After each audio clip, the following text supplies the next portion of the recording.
So the presidential election in the United States continued the 2016 trend for the shockingly unexpected. Leftists really need to look at themselves. I think this is a critical point for left-leaning people. It's a critical point for you, left-leaning people, to really reevaluate the things you stand for and to think about what you stand for. The leftist love for big government. When you hear my left-wing, friends and brothers and sisters, whoever, when you hear them talking about things like healthcare, things like education, things like taxation and so forth, they have this view that the government needs to get involved in more and more aspects and areas of people's lives. I heard a really good quote. I read a really good quote today that said that you should only give government the amount of power you would give your worst enemy. And that seems like a pretty good rule of thumb to go by.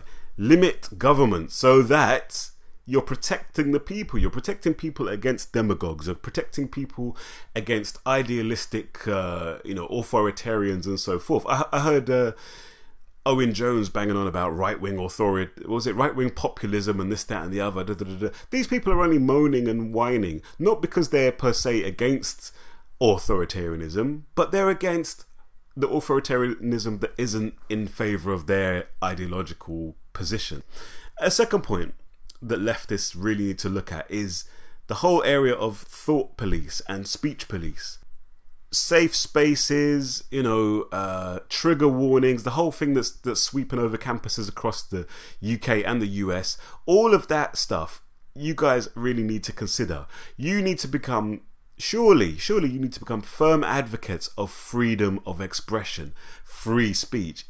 Surely that is the bedrock on which any free society is based on, the ability to think and say what you want to say. The basic principle underlying what I'm saying here is that it's all about freedom of the individual, freedom of people in the face of interference from government and in the face of interference from the state.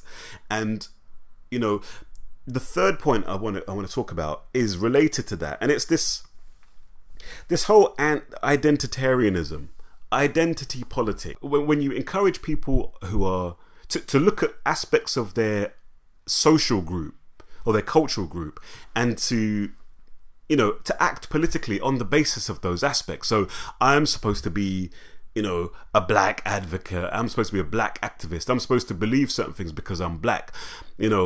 People who are gay are supposed to be, or LGBT, they're supposed to be LGBT, political activists and so forth.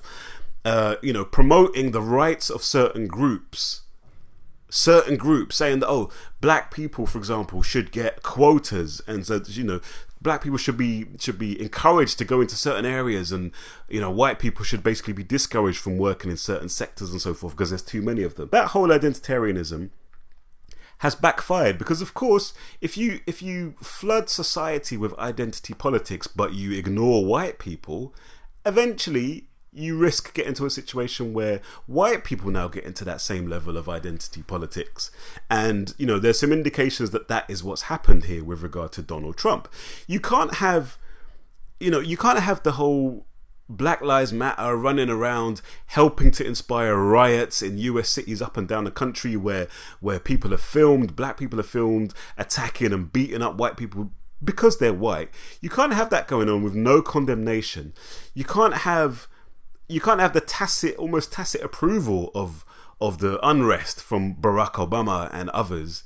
You can't have that going on and expect white people to just sit there and say, yeah, okay, we'll just take this. We're evil. We should, carry on.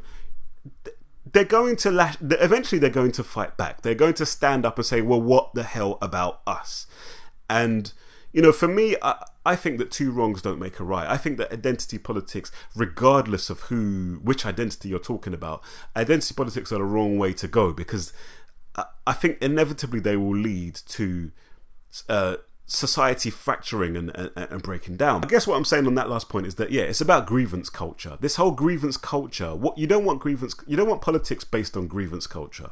you know, because you're going to end up with demagogues. I'm not saying necessarily Donald Trump is going to be a demagogue, but, you know, there's a risk there as far as I can see. But having said that, I do also think that, you know, I think Britain and America needs a process of rehabilitation of whiteness, almost.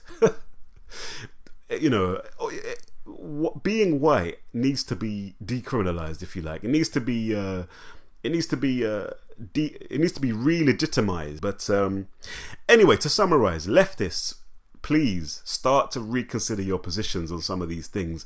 And I hope, and I really, really do hope that maybe in a couple of years' time, a year, 2 years' time or so, that libertarian ideas will really, you know, become a lot more popular, and particularly amongst young people. Young people will kind of stop being almost automatically left-wing and socialist and communist, but will start to